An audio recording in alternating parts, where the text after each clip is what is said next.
Hello guys, welcome to the channel.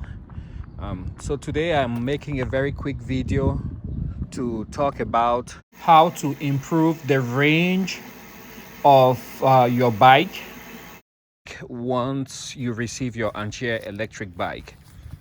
So the first and most important one, which I will touch straight away, is these are the bearings that you have on the bike. So you would have the front hub would have bearings in there, and then also in the rear you have bearings kind of hidden in there in the hub. So the very first thing you want to do when you get your bike everything assembled is that you want to lift it up and make sure your bearings are not binding. Your wheels should turn freely without any grinding sound or any obvious signs of binding, just like that.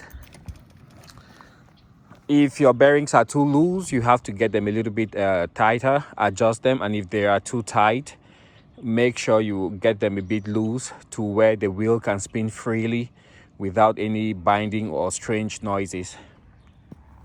So that's very important. Make sure your bearings are not binding. Second thing I want to talk about is adjusting your disc brakes. So this bike comes with disc brakes in the rear and also in the front. You have to ensure that your brakes are not binding, because if they are, then your range is gonna drop drastically from each charge that you get. So the way I do it, I just look down here. You can see the disc, and if you follow the disc, you'll see where the brake pads are, and you can see it's not touching any of those. There you go, in the center of your screen.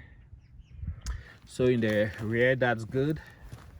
And then I come up front, I do the same thing, just check, make sure nothing is binding and your disc is free, like you see there.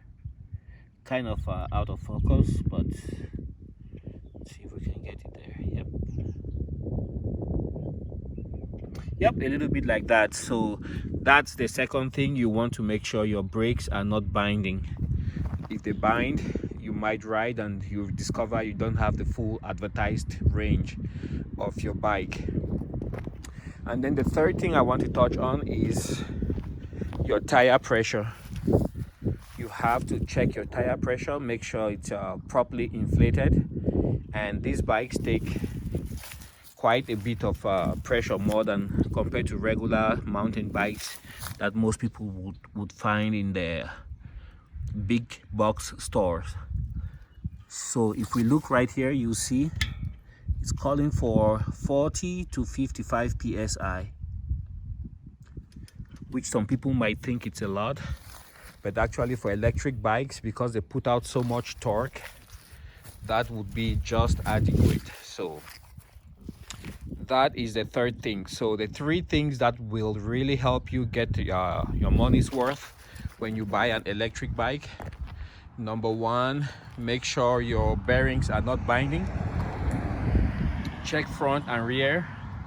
Number two, make sure your brakes are also free and not binding.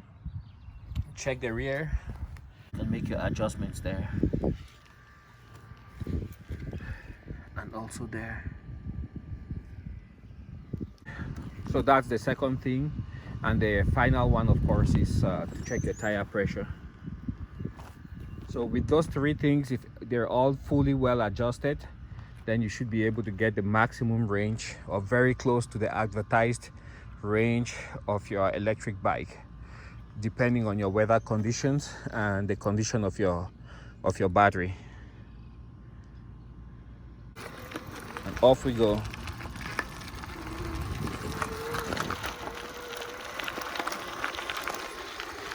It's amazing. I just love this bike.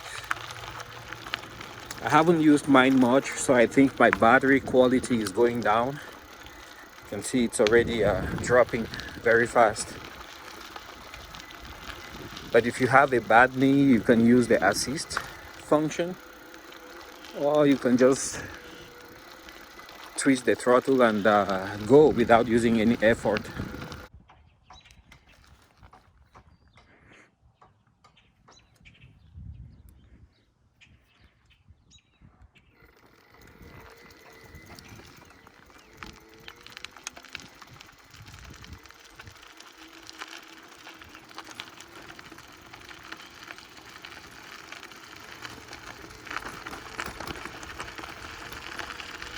and the bike is quite silent. You don't hear any noises.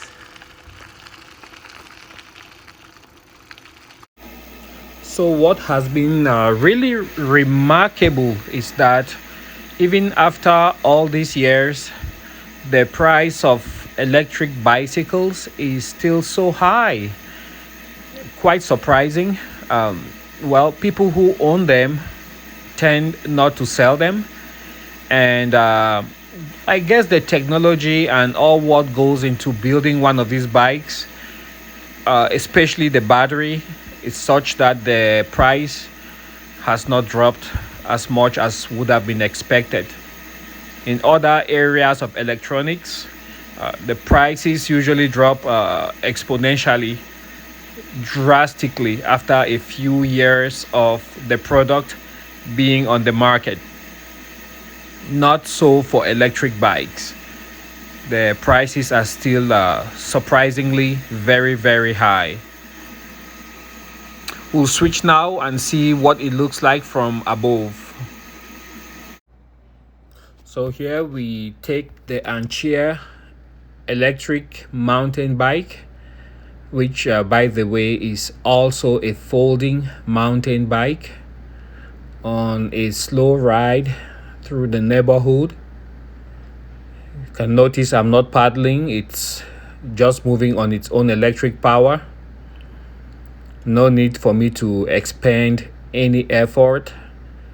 If I had knee damage or any condition that did not allow me to use as much energy, I would still be able to displace myself, go on a nice trail, go on a trail ride, or just riding around the neighborhood, go grab the mail or what have you. That it's just so much more easier to get out when you have an electric bicycle.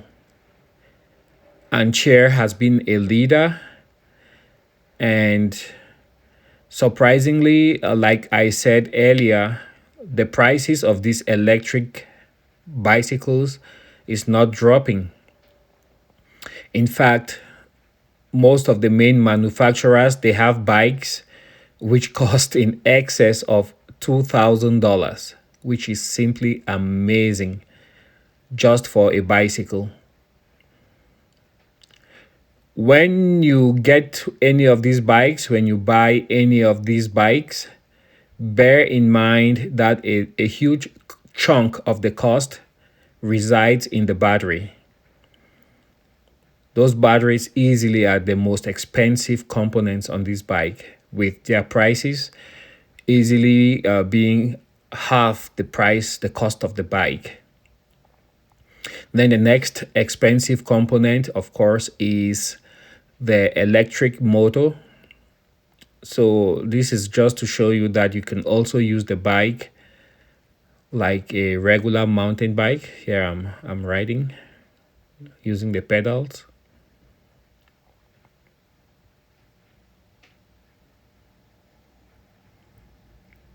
And the frame is very beefy, it's heavy, but all in all, I think it's a very, very good bike. So thanks for watching, and see you guys on the next video.